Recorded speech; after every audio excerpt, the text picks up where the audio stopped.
Super. Bah, écoutez, on va attendre quelques petites minutes pour démarrer. Peut-être on peut en profiter pour se présenter, Alexandra et Nicolas. Honneur aux dames. Alexandra, si vous voulez démarrer la petite présentation. Bonjour à tous. Je suis directrice d'études quantitatives au sein de l'Institut d'études Opinionway. Et donc, mon rôle au quotidien, effectivement, c'est d'encadrer des sujets, des missions d'études de manière à respecter à la fois la qualité attendue par les normes ESOMAR et Syntec et les objectifs des clients de manière à voilà, disposer de l'intégralité du dispositif dans les règles de l'art. Et donc, vous nous avez accompagnés, chère Alexandra, Spécifiquement sur ce sur cette dossier. étude Tout à fait. de l'IA et la transformation des fonctions commerciales et marketing. Voilà, c'est le sujet du jour. Nicolas. Merci Alexandra. Oui, je suis Nicolas Bolensky, Chief Product Officer chez Intesia et je suis responsable de l'offre et de garantir que l'offre de tout le groupe Intesia correspond aux besoins actuels et futurs de tous nos clients. Et je suis très content d'avoir participé à ce sondage et à ce webinaire aujourd'hui. Super. Bah, écoutez, on va pouvoir peut-être démarrer gentiment, peut-être vous présenter aussi Intesia en quelques mots, hein, parce que donc moi je suis Bertrand Dosser, je suis en charge de la communication et de la strat du groupe. Intesia, en fait, c'est un acteur, on va dire, de la sales tech, hein, un éditeur de solutions logicielles orienté sur la performance commerciale, B2B. On est, on va dire aujourd'hui un acteur majeur du domaine avec une quinzaine de marques. Des marques que vous connaissez peut-être, hein, Corporama, Société Info, Explore, Codata, Wanano, etc. Il ne faut pas que j'en oublie, mais j'en oublierai, sinon la liste est un peu longue. On est présent en France, en Italie, en Espagne, en Belgique. Aujourd'hui, voilà, on est 850 collaborateurs. Et on va dire la vocation, la mission d'Intesia, hein, c'est d'apporter des solutions euh, opérationnelles pour nos clients en vue de développer leur business. Voilà, pour faire très simple. Et très souvent, ces solutions sont opérées par la data. Voilà, on produit beaucoup de données originales, hein, pour différents sujets. Et évidemment que la thématique de l'IA nous saisit, évidemment, hein, par rapport aux évolutions et au potentiel de ces nouvelles approches. Mais on voulait aussi, avec vous, partager, on va dire, un peu une vision du marché, en tout cas, la façon dont aujourd'hui les organisations commerciales et marketing, on va dire, accueillent, reçoivent, perçoivent ces différentes évolutions, avancées technologiques dans leur quotidien. Et donc très simplement, on s'est dit, bah, pourquoi pas une petite étude, une belle étude auprès de justement d'acteurs, enfin de professionnels, hein, qui dans leur quotidien effectivement opèrent des actions, on va dire de prospection commerciale, hein, et de marketing, d'acquisition de marketing, pour comprendre un petit peu l'état de l'art, on va dire l'ambiance, la perception de ces publics-là au travers de ces sujets-là. Alors le sujet est très vaste. On n'a pas l'ambition, je crois, aujourd'hui de traiter tous les sujets, évidemment. Mais avec ces quelques questions, je crois que ça dessine assez bien on va dire un paysage. Et bien sûr, pour nous aussi, hein, acteurs de cette industrie, quelques enseignements aussi sur lesquels, bien sûr, on va travailler. On travaille déjà nos roadmaps produits. C'est aussi la raison pour laquelle j'avais invité Nicolas aussi à donner son regard d'expert, de façon également à ce que nous-mêmes, nous saisissions, hein, les attendus de cette étude en vue de, on va dire, de consolider notre propre vision stratégique et répondre au mieux, encore une fois, aux enjeux des professionnels du secteur. Voilà. Donc, je vais passer assez rapidement sur l'agenda pour vous donner un petit peu l'ordre du jour. Mais voilà, l'idée, c'était vraiment de travailler ensemble, on va dire, sur une approche un peu en entonnoir. On parle beaucoup d'IA, en fait, un peu de partout et avec des termes, une sémantique. On va voir que la sémantique est importante, qui parfois recouvre des réalités très différentes. L'IA générative, en fait, ça veut tout dire et rien dire. Dans quel environnement, en fait, d'usage se trouve-t-on quand on parle effectivement de travailler avec l'IA, hein, sur des fonctions commerciales ou marketing. Et on a essayé de cette manière de découper un petit peu les choses entre, on va dire, une IA assez généraliste que vous connaissez tous. Alors, on a utilisé le terme de chatbot. chatbot IA, parce que c'est le terme le plus générique pour désigner, on va dire, toutes ces solutions que vous connaissez sûrement, à commencer évidemment par ChatGPT, et puis de descendre un petit peu plus précisément dans nos environnements à nous, hein, éditeurs, dans ce qu'on appelle les sales tech. Vous voyez, donc il y a déjà, on va dire, cette logique un petit peu de précision, hein, par rapport à ces environnements d'usage. Et puis après, on ira sur des thématiques un peu plus larges autour des usages et des impacts organisationnels de l'IA auprès de ces mêmes publics. L'impact personnel aussi de l'IA, on voulait rentrer un petit peu dans l'intimité des uns et des autres pour comprendre un petit peu leur propre perception, relation à ce qui s'est en train de se passer et probablement aussi projection par rapport à leur futur professionnel. Puis enfin, on terminera avec quelques perspectives et attentes pour voilà, aller dans le sens un petit peu de ce que j'évoquais tout à l'heure. Comment articuler, on va dire, un petit peu ces sujets-là par rapport à, on va dire, une vision produit, opérationnelle, voilà, répondre au mieux à vos besoins. Et puis bien sûr, on terminera avec une petite séquence traditionnelle de questions-réponses. Si vous voulez bien, on va peut-être se les garder pour la fin. N'hésitez pas, hein, pendant le déroulé à contribuer, hein, dans le fil de conversation, mais on reprendra plutôt les questions à la fin de la présentation. Voilà, je vais laisser Alexandra présenter la méthodologie de l'enquête. J'essaie d'être rapide parce que c'est rarement un moment qui plaît à qui que ce soit, parce que c'est assez peu nécessaire. riche d'enseignements. Mais effectivement, ouais, tous sensibilisés au besoin d'exprimer d'où vient la donnée et comment elle a été collectée pour vraiment apprécier la restitution. On a interrogé plus de 500 personnes. 541 exactement, qui ont toutes deux critères d'éligibilité. À la fois une éligibilité personnelle, elles travaillent toutes dans des fonctions dédiées soit à la vente, soit au marketing.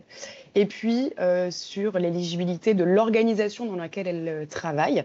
Elles appartiennent toutes à des entreprises d'au moins 20 salariés, avec un minimum du coup de structure, toutes du secteur privé.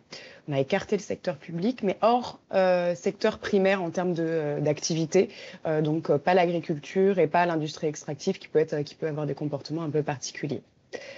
On est représentatif du tissu économique français sur cette population en matière de taille d'entreprise et de secteur d'activité.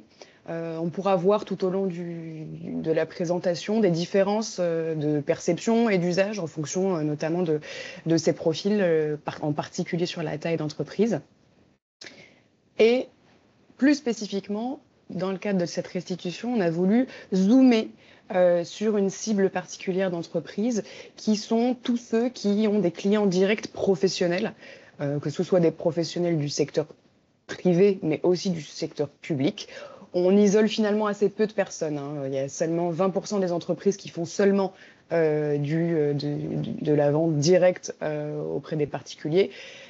On a identifié qu'elles avaient un comportement quand même vraiment spécifique vis-à-vis de l'IA, une attitude spécifique, donc on a préféré se positionner sur un ensemble plutôt homogène d'entreprises qui font du B2B.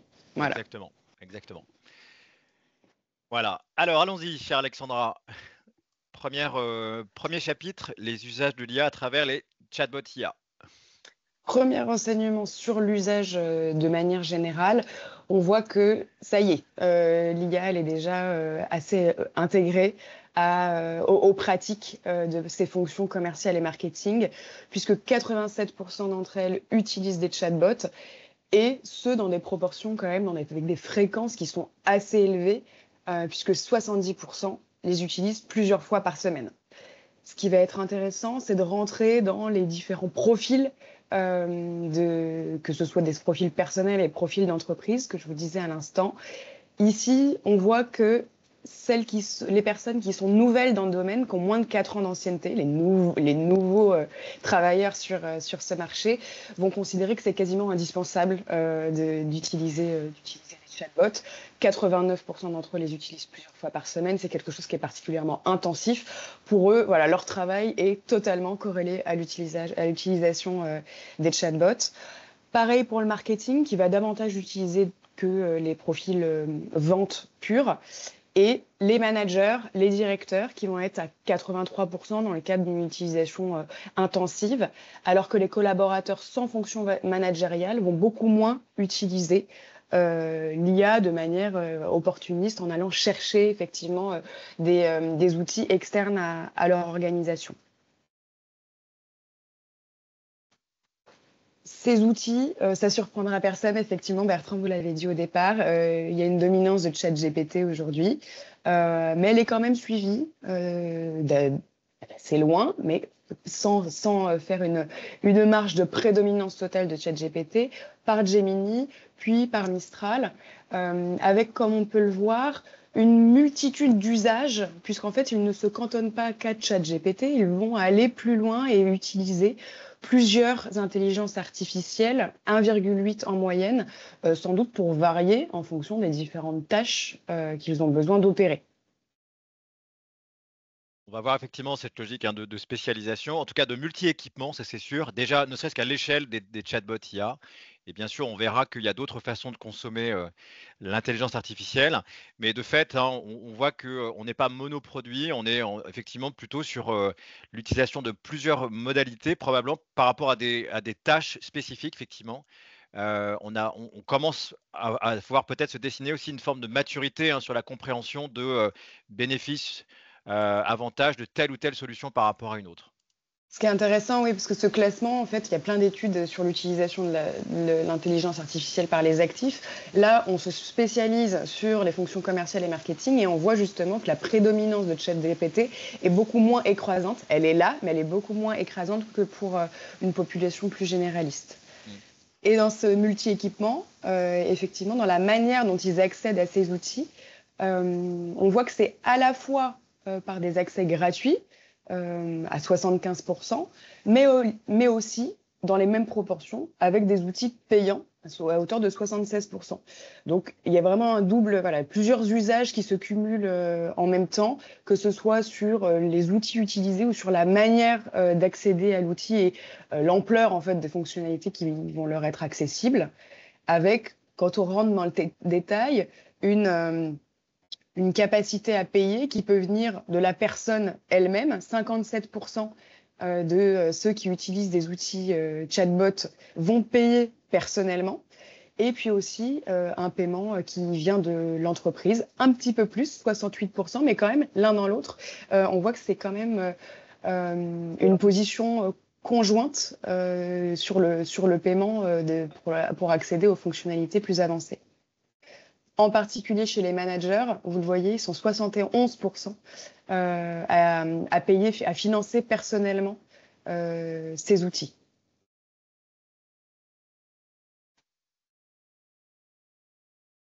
Au-delà de l'usage pur, on a voulu s'intéresser à la perception des collaborateurs sur la politique actuelle de leur entreprise. Alors, on n'est pas dans qu'est-ce que fait l'entreprise exactement, on n'a pas forcément interrogé les dirigeants, mais qu'est-ce que les collaborateurs ont compris dans le cadre de leurs fonctions. Globalement, sans surprise, assez peu disent que l'usage des chatbots est interdit ou déconseillé par la direction. Pas très étonnant, on regarde tout ce qu'on entend, toute l'ampleur et toutes les capacités de l'IA. Mais ce qui va être amusant, c'est de voir la position de ceux qui, justement, n'en ont pas prise aux yeux des collaborateurs. Ils sont quand même 3 sur 10 à exprimer que la politique aujourd'hui de leur entreprise, c'est plutôt une tolérance, donc ni encourager, ni interdire l'utilisation des chatbots, mais rester dans une sorte de flou, de tolérance vis-à-vis de ces outils, quand même la plupart aura quand même tendance à encourager et à soutenir l'utilisation. On remarque malgré tout que dans les ETI et dans les grands groupes, elles ont plus de mal à encourager la dynamique, peut-être aussi pour des raisons structurelles, plus de défiance peut-être aussi vis-à-vis de ces différents outils. On le rappelle, hein, intéressant. on est vraiment sur les chatbots IA, là. Donc, c'est-à-dire c'est une IA qui est, on va dire, standalone, hein, et donc effectivement avec la difficulté qu'on connaît de pouvoir, bien sûr, monitorer, superviser les usages. Nicolas? Oui, en effet, en tant qu'éditeur dans le domaine de la sales tech, c'est sûr que c'est très intéressant comme retour, parce que en fait, ce qu'on voit, c'est qu'il y a quand même une demande et que tout éditeur a un rôle à jouer en fait quand il s'agit de l'IA, parce que c'est L'IA est encouragée en grande majorité chez nos clients. Et en même temps, on voit qu'il y a certains freins, que c'est relativement toléré, mais ça veut dire qu'il y a des freins qui ressortent. Et donc, en tant qu'éditeur, il faut qu'on puisse comprendre quels sont ces freins à l'utilisation de l'IA dans dans les contextes commerciaux et marketing. Clairement, le fait que l'IA générative soit un outil générique, sans doute à y jouer. Et donc, en tant qu'éditeur, il faut bien qu'on utilise ces informations pour concevoir les outils les plus pertinents. On a essayé de croiser les interdits déconseillés avec des profils qui utiliseraient effectivement. Alors on voit qu'ils sont déjà peu nombreux à l'exprimer. Ce qu'on peut se dire, c'est qu'il n'y a pas vraiment de shadow IA, hein. Alors c'est du déclaratif, certes, mais on n'a pas vu de contradiction, on va dire flagrante entre, on va dire, une directive d'entreprise et des usages. Voilà, donc on va dire qu'on reste quand même dans quelque chose d'assez encouragé, soutenu, et que de fait, il n'y a pas forcément là, en tout cas à travers l'étude, de pratique, on va dire sous le radar qu'on aurait perçu de façon majeure. Et pour autant, il y a quand même un impact de la position de l'entreprise sur le déploiement de l'intelligence artificielle en son sein. Parce que pour les chatbots, on l'a vu, 87% de ces fonctions utilisent les chatbots, mais en réalité, c'est beaucoup plus quand l'usage est soutenu par la direction. Si on peut passer peut-être au visuel suivant. Ils sont 91% à utiliser les chatbots quand il y a un encouragement, un soutien à l'usage, alors qu'on drop totalement sur l'usage quand finalement l'entreprise, elle n'est juste que dans une position de tolérance de l'utilisation. Ce qui revient en fait un peu à ce que vous disiez effectivement sur cette notion de shadow. Aujourd'hui, les professionnels de ces activités vont quand même avoir tendance à attendre un cadre avant de pouvoir se lancer pour la plupart, de manière à faire les choses dans les règles. Globalement, d'ailleurs, à ce stade, elles ne sont pas totalement perdues. Les règles, les politiques, elles sont claires. Alors, quelle que soit effectivement la position, hein, mais manifestement, quand c'est encouragé, on sait ce qu'on doit faire. Quand c'est interdit, on sait ce qu'on doit faire. Et quand on est dans le flou, l'un dans l'autre, manifestement, on n'est pas totalement décorrélé de la réalité. Il peut y avoir quand même certaines guidelines, en tout cas sur la vision globale de la politique et des règles qui peuvent encadrer l'intelligence artificielle. Et en particulier, quand on est utilisateur de chatbot, donc ce qui va être quand même important, les utilisateurs, quand ils sont effectivement en mouvement, ils ont quand même le sentiment que ils ont un cadre qui est proposé par l'entreprise et ils n'avancent pas dans un flou totalement artistique vis-à-vis des pratiques proposées ou acceptées par la direction.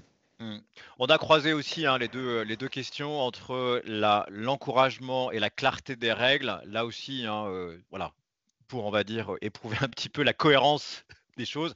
On voit qu'il y a une relation évidente entre l'encouragement et des règles claires. Voilà, il n'y a pas on n'a pas identifié, on va dire, de tension particulière entre d'un côté j'encourage et de l'autre j'ai pas de règles claires. Voilà, il y a une forme de cohérence et c'est bien normal.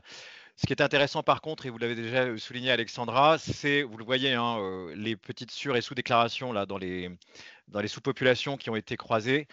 On voit se dessiner, vous l'aviez déjà identifié, quand même un clivage assez fort.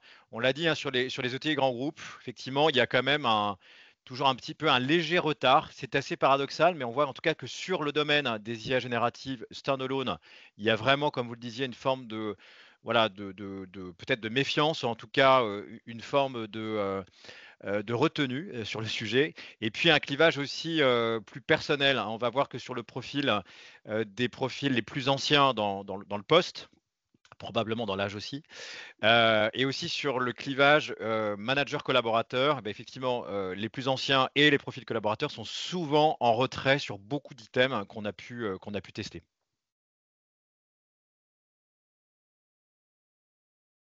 Alors, vous parliez des freins. Je crois que c'était une question de Marc-Antoine. Ouais, Alexandra? on a essayé de chercher, de voir si ces chatbots, ils étaient parfaits ou pas. Pas encore. Globalement, ils sont très nombreux, hein, plus de 9 sur 10 à rencontrer des limitations ou des lacunes dans leur utilisation des chatbots.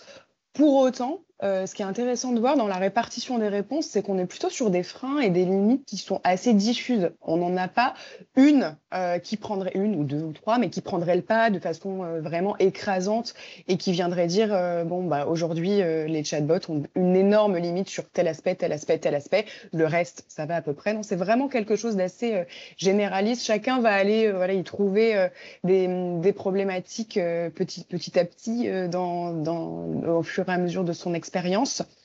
Pour en citer quelques-uns, parce qu'il y en a pour lesquels on va effectivement pouvoir revenir au travers d'autres indicateurs.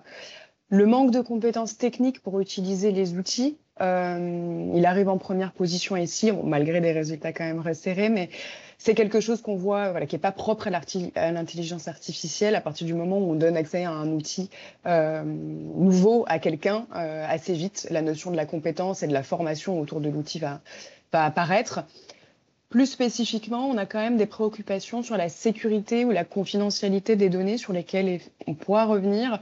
Et puis aussi, finalement, des doutes sur la qualité, la réussite, le fonctionnement en fait de l'outil, à la fois sur sa capacité ou non à réaliser les tâches souhaitées, qui dépend à la fois de l'outil, certes, mais aussi un peu de la formation qu'on a à l'outil nécessairement.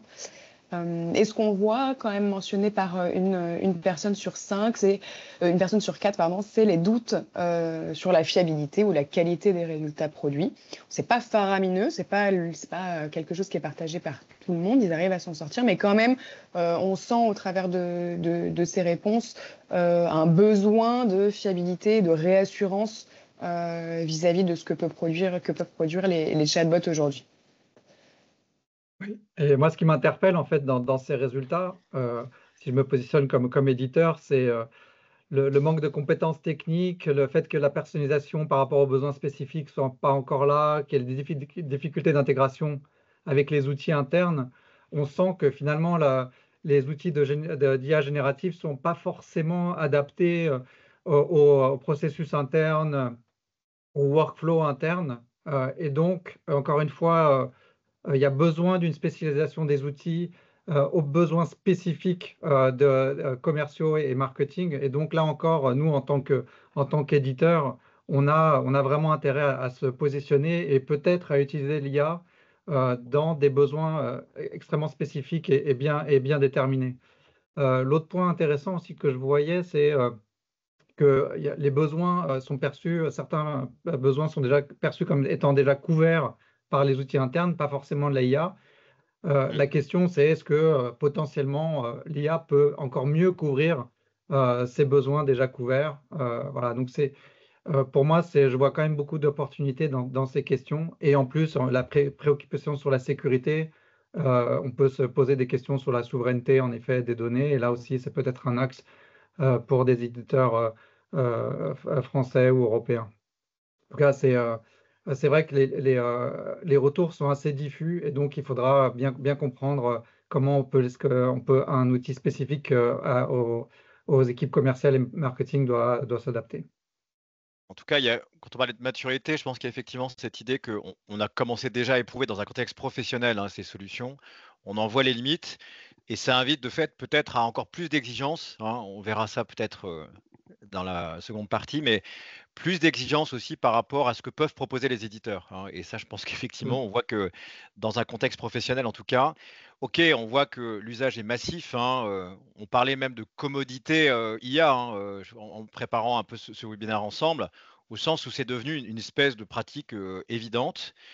Pour autant, effectivement, bon, ça assure on va dire un premier niveau d'usage, mais on voit effectivement se dessiner derrière un niveau d'attente beaucoup plus fin, précis, avec nécessairement aussi un retour aussi sur investissement beaucoup plus critique.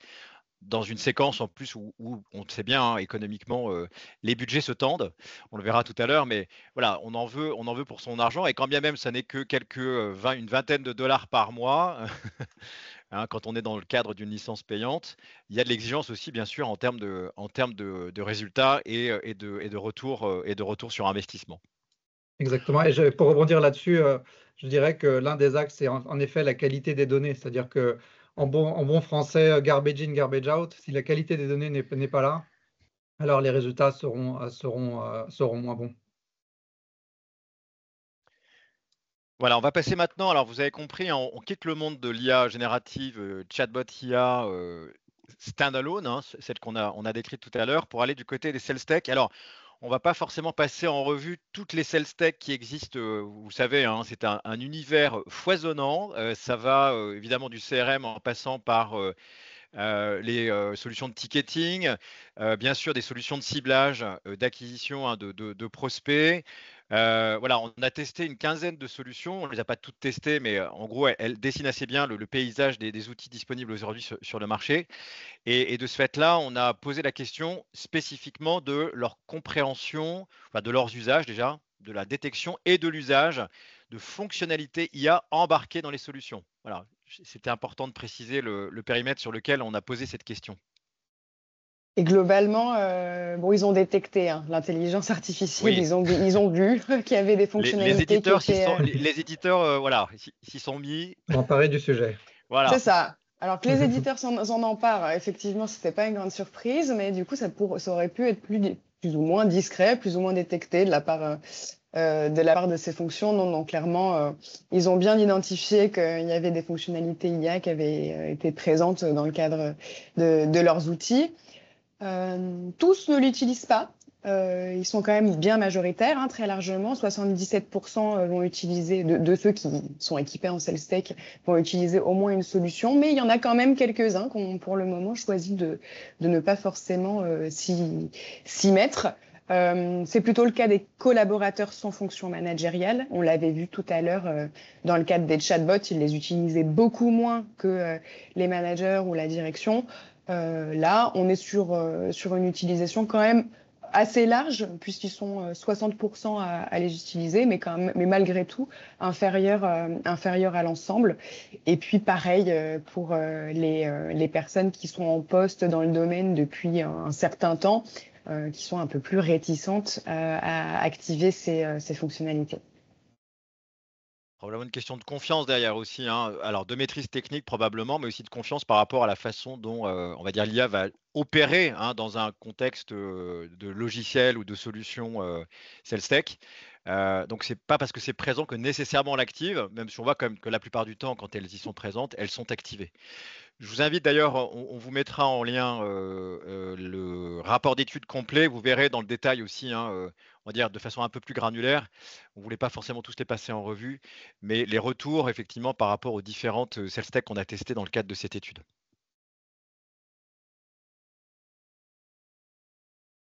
Panorama maintenant des usages. Ce qu'on a voulu faire un peu, c'est dresser le portrait des différents usages qu'on peut avoir vis-à-vis de l'intelligence artificielle quand on combine un peu les deux pratiques qu'on a vues, les chatbots d'une part et puis les fonctionnalités d'intelligence artificielle intégrées au sales tech d'autre part.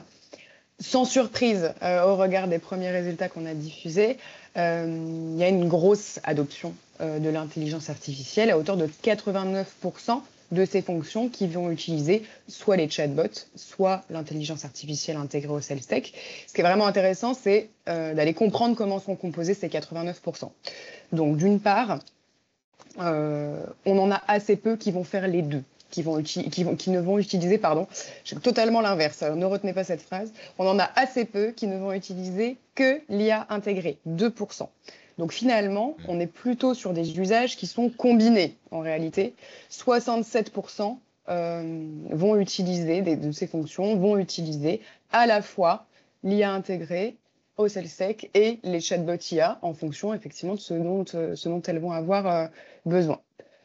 En parallèle, 21% vont utiliser que les chatbots, sachant que dans ces 21%, on va avoir tous ceux qui n'ont pas de sales tech, ils ne sont pas très nombreux, mais il y en a, tous ceux qui ont des sales tech dans lesquels ils n'ont pas détecté de fonctionnalité IA, et puis ceux dont on vient de parler, ceux qui ont des sales tech, qui ont des fonctionnalités, mais qui ont pour le moment choisi de ne pas y avoir recours. dans le détail de ces 21%, ce qui est sympa de regarder quand même, c'est l'utilisation. Pas de souci. Je mets un peu. C'est l'utilisation. Oui. Ce que j'aime bien, en fait, le 10% de personnes qui a décidé d'utiliser les chatbots IA gratuits seulement.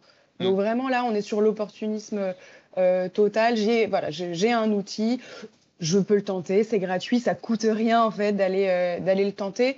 Mais au regard de l'intégralité finalement des personnes et des fonctions représentées, c'est 1 personne sur 10. Donc finalement, c'est quand même assez marginal par rapport à ce qu'on pourrait imaginer effectivement de l'utilisation de l'IA. Et puis si on zoome, là on peut y aller sur les 67% qui combinent les 2 usages. On voit que majoritairement, on va avoir un triple usage en réalité. C'est ce modèle qui domine aujourd'hui. 39% des fonctions de vente et de fonctions marketing utilisent à la fois les fonctionnalités IA de leurs outils SalesTech, des chatbots IA gratuits et des chatbots IA payants. Donc ils vont cumuler une sorte de multitude. Exactement. Donc le modèle en fait aujourd'hui dominant, c'est déjà pour essayer d'avoir un maximum d'informations, d'outils et de tests aussi, des solutions qui sont disponibles sur le marché. En fait, ce qu'on voit, c'est qu'il y a quand même un gros potentiel d'amélioration pour les outils SalesTech. En fait, s'il n'y a que 2% des gens qui utilisent uniquement les fonctionnalités IA intégrées aux outils SalesTech, on voit qu'il y a clairement une opportunité d'amélioration pour ces outils SalesTech. La question se pose, c'est est-ce que c'est parce que il y a encore une montée en compétences à faire vraiment sur les outils, ou sur l'IA en général? Est-ce que c'est la SalesTech qui n'utilise pas l'IA à tout son potentiel? En tout cas, pour nous, c'est une vraie opportunité en tant qu'éditeur de rendre les fonctionnalités IA vraiment pertinentes au processus marketing et commerciaux. Ouais, et puis enfin moi je retiens aussi ces 39%, hein, où là vraiment on a la panoplie complète. Il y a une forme aussi de maturité, hein, dans le choix de tel ou tel outil standalone, embarqué, et cetera. Enfin, il y a vraiment l'émergence et plus que ça, hein, les 39%, c'est quand même, une part significative de ceux qui ont vraiment, on va dire, fait le tour du marché, on va dire, même s'il évolue tous les jours et que tous les jours sort une nouvelle version de tel ou tel, chatbot IA ou une nouvelle fonctionnalité dans une solution éditeur. En tout cas, il y a une forme là aussi de maturité par rapport à la prise en main et la compréhension de l'usage sur tel ou tel outil, tel ou tel environnement d'usage aussi, qui émerge ici. On peut aussi imaginer aussi dans le travail quotidien de ces personnes-là, c'est quand même, elles sont dans plusieurs environnements en même temps, elles doivent passer d'un environnement à Ouais, et l'autre, c'est pas toujours etc. simple. Ce qui peut compliquer, voilà, ce qui peut complexifier Exactement. le travail au quotidien. Alors, on a posé une question un peu naïve autour des agents, puisque évidemment, voilà, on a parlé des chatbots, on a parlé des sales tech, et puis évidemment que vous l'entendez aussi, hein, j'imagine comme nous, de plus en plus cette notion de IA agentique ou d'agent IA. Alors peut-être Nicolas, peux-tu donner une définition un peu précise de ce qu'on entend derrière? Oui, c'est vrai que le mot agent est un peu dévoyé, un peu surutilisé. Un agent, c'est une IA qui peut être purement autonome et qui répond à des questions de manière indépendante, qui travaille un peu dans son coin pour donner une réponse de manière synchrone ou asynchrone à des questions que se posent les clients. Et voilà, ce qui est pas forcément, et ça ne veut pas forcément dire un chatbot. Le chatbot peut être un moyen d'exprimer, que l'agent puisse s'exprimer, mais un chatbot n'est pas forcément un agent. Voilà, donc, et c'est peut-être pour ça que voilà, on voit ces résultats ici. Oui, nous, on n'a pas, effectivement, volontairement dans le questionnaire, on n'a pas donné de définition, de manière à appréhender la notion de façon générale, sans les aider et sans leur apprendre quoi que ce soit non plus, pour essayer de voir, sentir un peu, prendre le pouls. Et effectivement, ils sont assez nombreux à déclarer connaître ce terme d'IA agentique, et peut-être un peu trop nombreux, Bertrand, vous me le disiez, à déclarer s'en servir. prétendre Oui. s'en être déjà servi, c'est ça. Exactement. Voilà, donc ce point, évidemment, nécessiterait d'être creusé davantage, hein, mais voilà, c'était une façon de dire attention aux effets de sémantique, aux effets d'annonce. Voilà, on peut lire d'ailleurs là, dans la presse encore pas plus tard qu'hier, je crois, aussi on va dire le côté totalement galvaudé parfois de l'usage du terme d'agent, y compris par les éditeurs eux-mêmes, hein, mea culpa. On a eu la vague des copilotes, assistants, etc. Donc l'agent, on va dire de façon objective, devrait aller plus loin que les assistants et les copilotes. Pour autant, on voit qu'effectivement, c'est un terme qui fleurit aujourd'hui un peu partout. Voilà, et on comprend aussi peut-être derrière parfois la difficulté des uns et des autres à se positionner aussi par rapport à cette effervescence de termes qui, encore une fois, désignent des réalités parfois bien, bien différentes. C'est ce qu'on pourra voir effectivement si on reconduit cette étude pour voir l'évolution, si on la retente dans un an. Bah, peut-être qu'ils seront moins nombreux à connaître, peut-être qu'ils seront moins nombreux à utiliser. Ça ne voudra pas dire que finalement ils sont dans un an moins utilisateurs, moins tentés par l'usage, mais qu'en fait ils avaient mal compris potentiellement ce que ça couvre exactement aujourd'hui. Exactement. Voilà, on va aller faire un petit tour du côté des usages, j'accélère un petit peu, et des impacts organisationnels. Donc là aussi, on n'a pas prétention à couvrir tous les usages, évidemment, de ces IA qui sont, on le voit, soit très généralistes ou spécialisés, hein, mais on a testé quelques items plutôt orientés, on va dire, prospection, business, identification d'opportunités commerciales. Et ce qui est intéressant de voir, c'est la fréquence à laquelle ils vont utiliser l'intelligence artificielle. Alors maintenant, de manière générale, hein, quelle que soit la façon dont ils y accèdent. En fait, ils utilisent quand même très très fréquemment hein, l'intelligence artificielle. On est autour de 70-73% qui vont utiliser l'intelligence artificielle plusieurs fois par semaine pour réaliser les tâches qu'on cite ici. Mais ce qui est intéressant, il y a deux choses en particulier. La première, c'est qu'il n'y a pas vraiment de distinction d'une tâche à l'autre, finalement. On a des scores très très resserrés qui sont semblables hein, d'un point de vue statistique. 71 et 73, pour moi, c'est exactement la même chose, la même proportion. Donc, il n'y a pas en fait de distinction de l'utilisation de l'IA. Je fais cette tâche, l'IA est particulièrement propice à cette tâche, donc je le fais beaucoup. Versus l'IA est peut-être un peu moins spécifique, voilà, un peu moins spécifique, capable de m'aider, donc je le fais un peu moins. Au contraire, on est sur un usage presque automatique. J'utilise l'intelligence artificielle au maximum à une fréquence assez similaire dans chacune de mes tâches. Deuxième point qui est quand même intéressant, c'est que la fréquence va beaucoup varier selon la manière dont ils ont accès à l'intelligence artificielle. Donc quand ils cumulent ces fameux 39% là, qui vont cumuler les chatbots et les fonctionnalités d'intelligence artificielle, ils vont beaucoup plus utiliser l'intelligence artificielle dans le cadre de l'intégralité de leurs activités, en tout cas celles qu'on a testées. Mais on peut supposer qu'on peut élargir cette conclusion à d'autres tâches également. Alors que quand ils utilisent les chatbots seuls, on va vraiment avoir une utilisation quand même assez importante, mais nettement plus en recul par rapport à ceux qui cumulent les utilisations.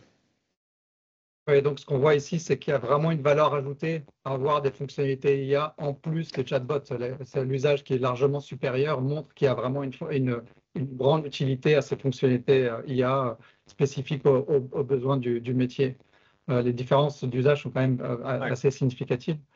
Et par contre aussi, ce que vous disiez Alexandra, c'est que globalement, ce qu'on voit, c'est que les différences entre les usages et même les usages eux-mêmes sont relativement uniformes. Et donc, je pense qu'il faut un peu plus creuser vraiment en tant que nous, éditeurs, pour vraiment comprendre où est-ce que des fonctionnalités IA peuvent encore plus rajouter de la valeur ajoutée.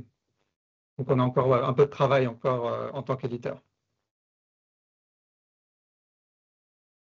En matière d'impact de performance, sans surprise, ils s'accordent quasiment à l'unanimité à dire que ça permet de gagner du temps sur des tâches à faible valeur ajoutée. On n'avait pas forcément besoin de faire l'étude pour tirer cette conclusion, on s'en doutait très largement. Mais ce qui est vraiment intéressant, c'est les impacts business purs. la capacité effectivement à augmenter le taux de transformation des propositions commerciales, bah oui, globalement, c'est le cas. Ils sont 85% à le dire. Ça permet aussi d'accélérer le cycle de vente, d'améliorer la qualité de la prestation, de la relation avec les clients et d'augmenter les ventes additionnelles. Donc, c'est quand même des impacts qui, sur la performance pure commerciale et marketing, sont particulièrement valorisants.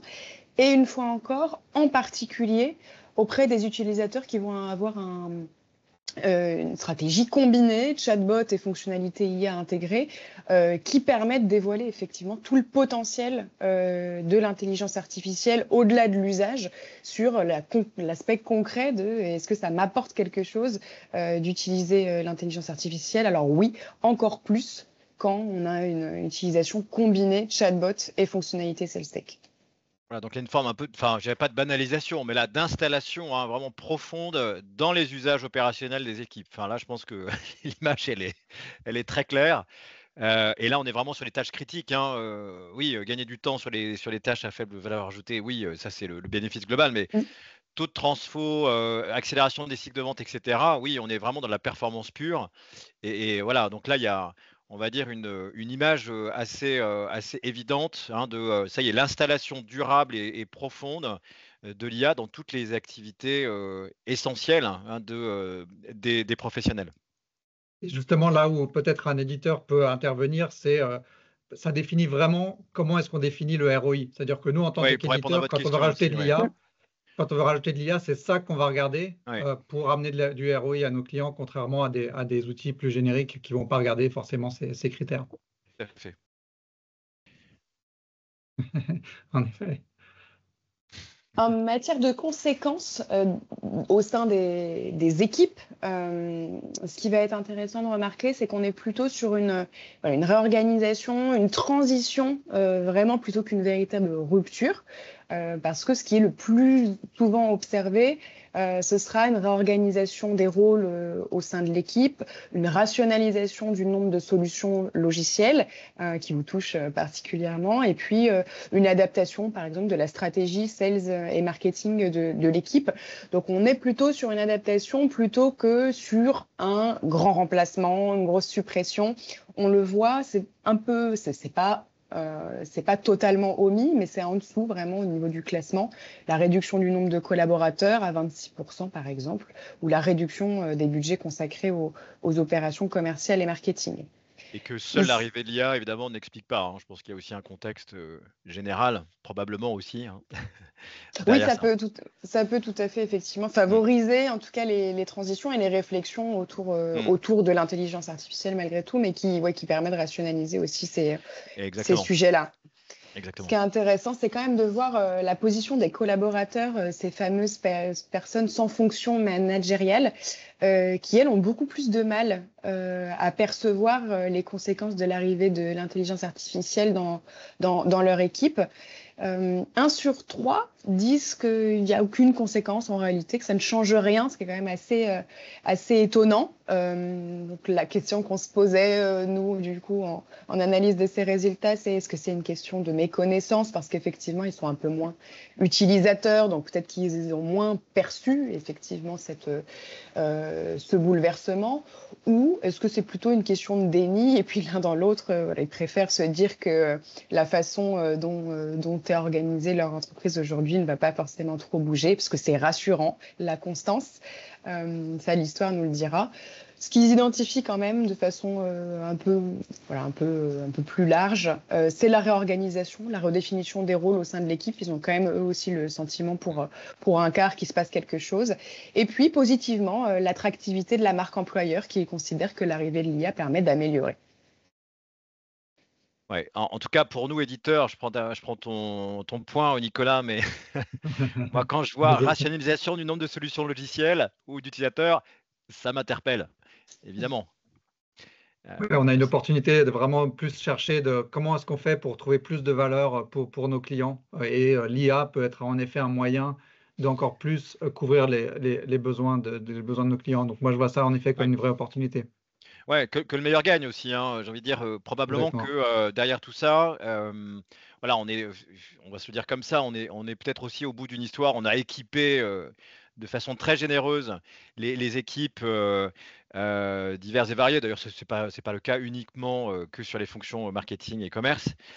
Voilà, le temps de la rationalisation est peut-être arrivé et c'est peut-être justement là où l'IA doit justement apporter une contribution réelle, encore plus que jamais, j'ai envie de dire, dans des logiques de simplification et puis bien sûr de performance pure et d'efficience hein, opérationnelle. Voilà, donc c'est aussi pour nous, c'est une opportunité, c'est aussi une exigence hein, qu'il faut qu'on garde évidemment à l'esprit. Et pour répondre à votre question, Frédéric, la rationalisation des solutions ne risque-t-elle pas d'appauvrir les réponses apportées par l'IA si elle s'appuie sur moins de data disponible? Tout à fait, à Entièrement 100% d'accord. d'accord. Alors oui, 3 fois oui. D'où la question, et on y reviendra, de la data sous-jacente justement à ces solutions IA powered, entre guillemets, qui sont souvent, on va dire, de magnifiques workflows, très automatisés, etc. Ok, mais sur quelle base de données s'appuie-t-elle hein? Et ça, c'est enfin, c'est on va dire, un combat de tous les jours pour nous que d'alimenter justement de façon extrêmement solide, pertinente et avec de la véracité en termes de data de qualité de données, c'est pas négociable. Hein. On aura beau avoir toutes les IA du monde et les workflows les plus incroyables, garbage in, garbage out. Voilà, c'est le combo probablement aussi data plus IA qui va faire l'efficacité et la performance in fine. Voilà, j'accélère un petit peu parce qu'on aurait tellement de choses à dire. On va parler un petit peu de voilà, la perception intime, n'est-ce pas, impact personnel de l'IA vis-à-vis des collaborateurs qu'on a interrogés. Oui, au-delà de l'usage, sujet un peu plus léger, la façon dont ils appréhendent Oui. effectivement l'intelligence artificielle. Il y a encore des réticents, ils ne sont pas très nombreux, 1 sur 10, mais il y en a encore qui sont plutôt opposés aujourd'hui à l'usage de l'IA. Quelques-uns déterminés qui restent à convaincre, qui ne sont pas encore fait vraiment d'avis sur l'usage de l'IA, et on les retrouve surtout auprès des populations les plus anciennes dans le domaine, effectivement, qui ont du mal à passer le cap de la transition technologique. Mais globalement, on a quand même beaucoup de personnes qui sont ouvertes à l'utilisation de l'intelligence artificielle. Ce qui est intéressant, c'est la position dans laquelle ils se mettent vis-à-vis d'elle. On en a autant qui vont se considérer comme prudents, donc ouverts à l'utilisation de l'intelligence artificielle, mais lorsqu'elle est intégrée ou proposée dans les outils. Donc il y a une véritable demande de la part de ces fonctions de cadrage et de prise de position de l'entreprise, de poursuivre pour celles qui le font et puis de donner d'apporter un cadre pour celles qui ne le font pas encore, pour que justement ce soit adapté. Je pense que ça rebondit un peu sur ce que vous disiez tout à l'heure, que ce soit adapté véritablement à leurs activités, à leur métier, à leurs tâches quotidiennes dans l'absolu. Et puis on en a 39%, et 39% c'est pas rien, qui sont pionniers en la matière, qui vont dire qu'ils sont prêts à prendre l'initiative de chercher, de tester, d'intégrer des nouvelles solutions dans leur métier, qui vont faire un peu le travail d'explorateur, de manière à ce que demain, ils puissent tous, de manière plus fluide et plus facile, travailler en collaboration avec l'IA. Sans surprise, ce sont les plus nouveaux dans le domaine qui sont surreprésentés ici, et les managers également, qui vont tenter de mieux comprendre effectivement les outils avant de pouvoir les proposer dans le quotidien de leurs collaborateurs. Notre enjeu ici, nous, en tant qu'éditeurs, c'est pas de convaincre les pionniers, c'est vraiment de convaincre les prudents, en fait. L'IA ne s'appliquera vraiment que quand les prudents seront convaincus de l'utilité. Et on le voit bien, vraisemblablement, dans un contexte très intégré, en fait, hein, Ouais. sécurisé, maîtrisé, pour pouvoir les embarquer. Exactement. Ce qui est intéressant, c'est aussi de voir le niveau de compétence qu'ils s'auto-attribuent. Malgré un usage quand même, on l'a vu, assez massif, assez fréquent. Ils ne se considèrent pas experts aujourd'hui du tout. Alors face à la grandeur du sujet, on peut comprendre aussi qu'ils émettent qu'ils soient un peu humbles en la matière, mais 3% seulement sont experts. La plupart vont plutôt se positionner sur un niveau quand même intermédiaire, voire débutant. pour 3 sur 10. Mais ce qui est intéressant, c'est quand même de voir qu'on n'a pas besoin d'être expert pour être pionnier. C'est vraiment une attitude, le fait d'être pionnier et d'avoir envie de développer et d'aller en front face aux tests de ces différentes solutions, puisque 93% des pionniers sont intermédiaires, s'auto-évaluent intermédiaires et pas experts du tout. Et probablement, enfin, il aurait été intéressant pour le coup, effectivement, de voir la différence de cette question de, on va dire, d'incitation, pionnier, etc., sur des populations autres qu'au marketing e-commerce. En d'autres termes, c'est est-ce que les marketeurs et commerciaux sont, on va dire, un peu la pointe avancée de l'intégration de l'IA dans l'entreprise au sens large. On aurait tendance à penser que oui. En tout cas, moi, je trouve que vous disiez, la proportion est forte.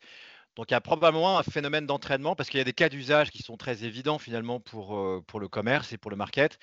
Voilà, donc c'est peut-être une bonne façon de voir les choses aussi, hein. C'est on va dire ce leadership aussi, hein, qui peut être porté par des managers ou pas d'ailleurs, mais en tout cas une capacité peut-être aussi à découvrir, une curiosité particulière qu'on retrouve, peut-être plus particulièrement, sans faire de jugement de valeur, dans des équipes qui sont effectivement très challengées, hein, et qui sont à la recherche du meilleur dans le quotidien de leurs opérations. Donc voilà, en tout cas, c'est assez encourageant de voir qu'il n'y a pas besoin d'être expert effectivement pour être pionnier. Donc voilà, c'est un peu, on va dire, la prime à la curiosité, à l'innovation, à la prise de risque probablement aussi, pour partie en tout cas de ceux qui ont envie de se saisir de ce sujet-là pour leurs propres équipes et au-delà. Exactement. Et une dernière question d'un point de vue personnel qui porte sur le rôle des outils d'intelligence artificielle. On a voulu savoir, rentrer un peu dans la tête de ces personnes-là. Est-ce que c'est plutôt un remplaçant? Pas vraiment, l'un dans l'autre, c'est pas très étonnant, hein, au regard de ce qu'on a vu précédemment sur les conséquences de l'intelligence artificielle, où ils s'attendent pas à un grand remplacement de l'intelligence artificielle, des collaborateurs par l'intelligence artificielle. Il n'y a pas d'unanimité après sur les autres. Il y a une surreprésentation de l'assistanat par rapport aux compagnons, collègues ou consultants. Mais pour l'instant, il n'y a pas effectivement d'unanimité vers le fait que c'est un assistant et ça n'est que ça. Au contraire, il y a plusieurs visions qui s'accompagnent. Et ça aussi, ça va être intéressant de mesurer dans le temps. On a quand même le sentiment que ces derniers mois, le mot assistant a été énormément associé aux outils. Ce sera peut-être pas la même sémantique qui va se développer, on le voit avec les agents. Petit à petit, il y a effectivement d'autres notions qui apparaissent et qui se spécialisent. Donc à voir dans quelle mesure ça peut être une vision qui évolue dans le temps en fonction de la sémantique utilisée par les éditeurs.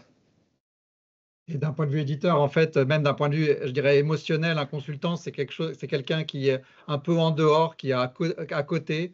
Un collègue, c'est quelqu'un qui vraiment, quelqu'un avec qui on collabore. Donc, c'est plus une collaboration, un complément. Et un assistant, c'est plus une extension de soi. Donc, en termes de solutions qu'on peut offrir, c'est une question qui est quand même très intéressante. Vaste débat. On va conclure, si vous voulez bien, sur cette dernière slide, alors qui est très orientée justement, on va dire, sur des attentes, perspectives et attentes, on va dire, vis-à-vis des éditeurs, hein. On voulait pas forcément voilà, couvrir tout le champ évidemment, mais voilà, par rapport à notre propre responsabilité, on va dire, sur le sujet. On a posé la question des attentes justement autour de différents items. Alors encore une fois, ce sont des items qu'on a proposés, hein, à l'évaluation, mais vous voyez effectivement le palmarès des principales attentes ressortir. Avec une attente effectivement de performance, on le disait, performance, efficience, un peu ROI aussi, en particulier de la part, sans surprise, de la direction, qui va plutôt attendre l'augmentation de la productivité et l'optimisation des investissements. Mais globalement, ouais, on est sur des recherches à la fois de performance, avec l'amélioration du ciblage des prospects, la détection des opportunités, on est vraiment dans des considérations business. Et puis, sans vouloir se répéter, quand même une intégration fluide avec les autres outils existants, mais parce qu'on le voit aujourd'hui, ils utilisent beaucoup d'outils internes, externes, et donc voilà, un besoin de simplification qu'on a pu déjà voir, mais aussi de fluidité entre les différentes plateformes. Et malheureusement, finalement, en bas de tableau, la valorisation des données internes et externes, alors qui ne sont pas totalement en dehors de la discussion, on est sur des pourcentages qui sont quand même assez mentionnés au regard de l'ensemble de la question, mais finalement une sensibilisation pour ces fonctions aux données qui peuvent être un peu attendues en second plan par rapport à des besoins business et des besoins de fluidité de passage d'une plateforme à l'autre. Peut-être un attendu aussi. Oui, exactement. Je pense que ça rejoint la question de tout à l'heure qui était sur la qualité des données, est-ce qu'il y a un appauvrissement des données? Et en fait, l'IA n'a vraiment d'utilité que si les données derrière ou en dessous sont de bonne qualité. Et si l'IA est là vraiment pour valoriser les données internes et externes, et si elle ne le fait pas, et si les données ne sont pas de bonne qualité, alors l'IA n'aura pas de valeur. Donc c'est quelque chose qui, pour Critique, ouais. les éditeurs de solutions SalesTech, c'est vraiment un critère extrêmement important. Voilà, je vois que l'heure tourne, mais on a déjà, je pense bien, voilà, fait le tour de ces éléments de l'enquête. Encore une fois, je vous propose de télécharger l'intégralité du rapport qui est très riche et je remercie Opinionway pour le travail remarquable d'accompagnement et de conception de cette étude. On aurait aimé évidemment poser mille et autres questions, mais je pense que ça dessine assez bien on va dire l'atmosphère du moment. Donc on l'a dit, une forme de commodisation de l'IA, en particulier à travers les chatbots généralistes. Voilà, là il n'y a pas de débat, c'est complètement implanté avec cette idée effectivement que par la porte ou par la fenêtre, on va les utiliser. Merci Emmanuel. Quitte à le financer par soi-même, on l'a vu, alors probablement pour d'autres usages, mais en tout cas, ça devient une nécessité, on va dire, d'employabilité, je ne sais pas comment le dire, mais ça devient maintenant un incontournable. Les entreprises, on l'a vu quand même, soutiennent majoritairement, que ce soit par le financement, par l'attitude, on va dire, les règles d'usage, etc. C'est quand même assez fort. Modulo, peut-être effectivement des grosses structures qui ont encore un petit peu de mal peut-être à aller sur ce terrain-là, en particulier, on l'a dit, sur des IA, on va dire, non maîtrisées. Quand on est du côté de l'intégration, là aussi, c'est généralisé, on voit que c'est connu, pratiqué, utilisé dans la plupart des cas. Un petit bémol sur les agents, on n'y revient pas. Une puissance, je trouve, là, de retour sur vraiment un attendu sur le retour sur investissement plus critique que jamais. Enfin, je veux dire, là, les investissements sont pilotés comme jamais. Et bien là aussi, on a passé, je pense, le côté un peu gadget de la chose pour aller vraiment sur des retours d'usage et des retours de performance qui doivent être mesurables, on l'a dit, sur différents items. Des mutations, elles ont déjà démarré, mais voilà, tout le monde s'attend évidemment à, non pas forcément, comme le disait Alexandra, le grand remplacement, mais probablement des rationalisations fortes et des réorganisations fortes, de la façon de travailler, de s'organiser, probablement aussi l'arrivée de nouvelles compétences dans les équipes, on l'a peut-être pas évoqué suffisamment. Et puis quand même, à travers tout ça aussi, un risque aussi de clivage, à la fois générationnel et hiérarchique. On l'a bien vu, je pense, sur les éléments d'analyse. Voilà, avec cette question de peut-être d'IA à plusieurs niveaux, probablement, ou en tout cas de capacité à embarquer plus ou moins toutes les équipes. On a les pionniers, ok, c'est cool, on est dans des métiers qui s'y prêtent bien. Voilà, après, il y a encore effectivement toute une population qui peut-être est encore un petit peu ou reste un petit peu à l'écart de ce grand mouvement. Voilà, et je vais laisser le mot de la fin à Nicolas. C'est pas un quart d'heure Merci publicitaire, Bertrand. mais Exactement, mais en fait, cette étude était extrêmement intéressante. Elle vient vraiment renseigner notre vision et notre roadmap pour l'ensemble de nos produits. En fait, Intesia, c'est un éditeur européen dans la data intelligence qui met la donnée au service de la performance commerciale de nos clients. Donc, cette étude, elle nous aide vraiment à comprendre comment est-ce qu'on peut vraiment mieux aider nos clients avec l'IA. Et pour ça, pour notre stratégie IA, en fait, on a 3 piliers. Le premier, c'est qu'on veut une IA spécialisée Ensuite, on veut une IA fiable et on veut une IA intégrée. Une IA spécialisée, qu'est-ce que ça veut dire?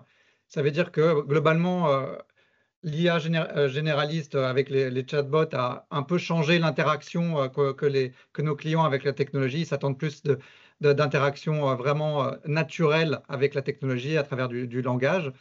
Mais des réponses génériques telles que ce qu'elles sont renvoyées par l'IA générative ne sont pas forcément très satisfaisantes. Donc, en tant que spécialiste dans la sales tech, nous, on doit s'assurer qu'on accompagne, l'IA aide à accompagner nos clients dans la prospection, dans le ciblage, dans l'engagement, avec des recommandations concrètes pour pouvoir apporter un ROI démontrable. En tout cas, c'est le premier axe. Le deuxième axe, c'est une IA fiable. On a parlé des données. Et ce qu'on dit toujours, c'est garbage in, garbage out. C'est-à-dire, si vous avez des données de mauvaise qualité, vous aurez des résultats de mauvaise qualité. Et donc, nous, ce qu'on croit vraiment fort, c'est que nos modèles doivent se reposer sur des données structurées, des données enrichies et qualifiées par des experts humains. Et cette boucle, en fait, entre l'humain et la technologie et l'humain et l'IA qui fait que les résultats pour nos clients seront fiables. Et enfin, la troisième partie, c'est l'intégration. Il faut vraiment que l'IA soit intégrée dans les processus de nos clients, dans l'objectif non pas de les remplacer, mais de les libérer. Ce qu'on doit faire, c'est évidemment d'automatiser les tâches répétitives pour que vous puissiez vous consacrer sur la compréhension de vos clients, mieux les convaincre et créer de la valeur pour eux.